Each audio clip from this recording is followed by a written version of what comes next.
आज Doubtnut app download करें। Doubtnut पर अपने सभी गणित, रसायन विज्ञान, भौतिक विज्ञान और जीव विज्ञान के डाउट्स का करो सफाया। बस प्रश्न की फोटो खींचो, एक ही प्रश्न को क्रॉप करो और तुरंत वीडियो सोल्यूशन पाओ।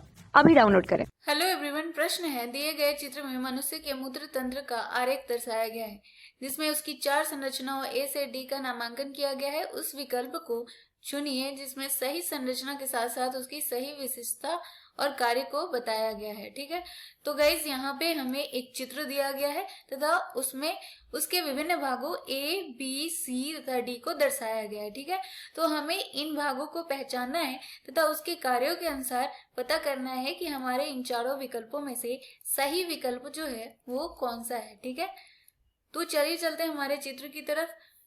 यहाँ पे क्या दिया गया है, यहाँ मनुष्य के मूत्र तंत्र का चित्र दिया गया है। ठीक है, तो हमें पहचानना है कि इसके भाग ए, बी, सी तथा डी में किस अंगों को दर्शाया गया है। तो ए में जो दर्शाया गया है उसे हम क्या कहते हैं, उसे हम कहते हैं ए में अधिवृक्क ग्रंथि। ठीक है, अधिवृक्क ग्रंथि। बी में क्या है, बी में जो है उसे हम कहते हैं वृक्क श्रोणि या पेल्विस। वृक्क श्रोणि या पेल्विस। ठीक है, जो कि यहाँ पे उपस्थित है। ओके, अब हम चलते हैं पॉइंट सी की तरफ। तो पॉइंट सी में क्या दिखाया गया है, पॉइंट सी में जो दिखाया गया है उसे हम कहते हैं मेड्यूला। ठीक है, क्या कहते हैं, मेड्यूला।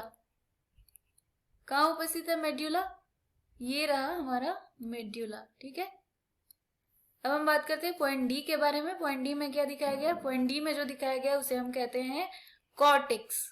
ठीक है, क्या कहते हैं, कॉर्टेक्स। तो चलिए अब हम देखते हैं इनके कार्यों के अनुरूप इन चारों में से सही विकल्प जो है वो कौन सा है। ठीक है, तो पहला दिया गया है डी, कॉर्टेक्स, वृक्क का बाहरी भाग जिसमें नेफ्रॉन का कोई हिस्सा नहीं होता। तो ये विकल्प हमारा गलत होता है। क्यों, क्योंकि कॉर्टेक्स में नेफ्रॉन का कुछ हिस्सा होता है, जैसे कि दूरस्थ और समीपस्थ जटिल नलिका, दूरस्थ और समीपस्थ जटिल नलिका,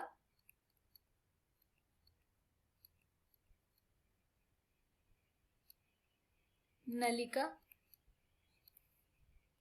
तथा रीनल कॉर्पस्कल, कॉर्पस्कल। ठीक है,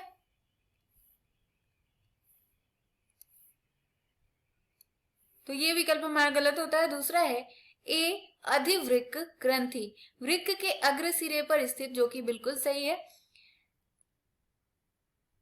कैटकोलएमीन का श्रवण करती है जो ग्लाइकोजन के अपघटन को उद्दीपित करती है। ठीक है, तो ये विकल्प हमारा गलत हो गया क्योंकि हमारी जो अधिवृक्क ग्रंथि है वो किसका श्रवण करती है, एड्रेनलिन का, एड्रेनलिन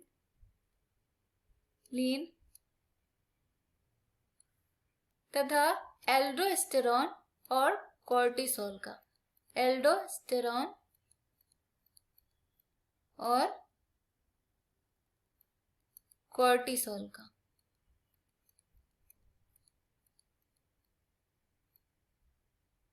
का श्रवण करती है। ठीक है, तीसरा है बी, वृक्क श्रोणि पेल्विस, नाभिका के भीतर की तरफ स्थित चौड़ा कीपाकार अवकाश होता है, हिलने पासों से प्रत्यक्ष रूप से जुड़ा होता है। ये हमारा विकल्प भी गलत है।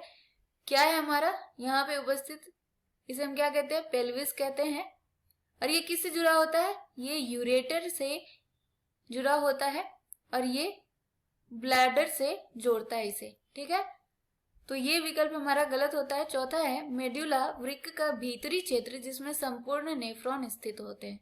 तो मेड्यूला कौन सा हो गया, ये हो गया हमारा मेड्यूला, भीतरी क्षेत्र जिसमें संपूर्ण नेफ्रॉन उपस्थित होते हैं। तो ये विकल्प जो हमारा वो बिल्कुल सही है। आशा करती हूँ आपको उत्तर समझ में आया होगा। वीडियो देखने के लिए धन्यवाद। कक्षा 6 से 12वीं से लेकर नीट, IIT, JEE वो एडवांस के लेवल तक 1 करोड़ से ज्यादा छात्रों का भरोसा। आज ही डाउनलोड करें डाउटनेट ऐप या व्हाट्सएप करें अपने सारे डाउट्स 8400 400 400 पर।